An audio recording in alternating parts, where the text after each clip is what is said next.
నమస్కారం ఈటీవీ 360కి స్వాగతం. ముందుగా ప్రధాన అంశాలు.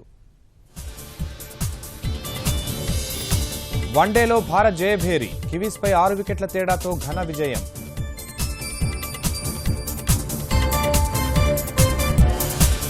ప్రతి దేశం ఉగ్రవాద కార్యకలాపాలు నిరోధించాలి, ఉమ్మడి పోరు కొనసాగించాలని బ్రిక్స్ సదస్సులో తీర్మానం.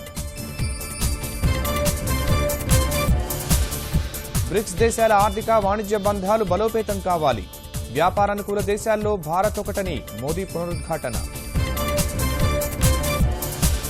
కాలుష్యరహితంగా మెగా ఆక్వా ఫుడ్ పార్క్ నిర్మాణం, పశ్చిమ గోదావరి జిల్లాకు అన్యాయం జరగబోదన్న సీఎం.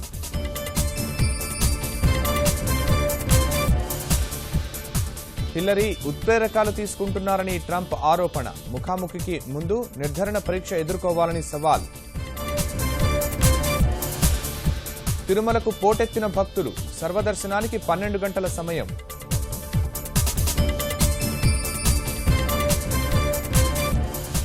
విజయనగరం జిల్లా ఉత్సవాల్లో చిన్నారుల సందడి, ప్రముఖుల వేషధారణల్లో అలరించిన బుడతలు.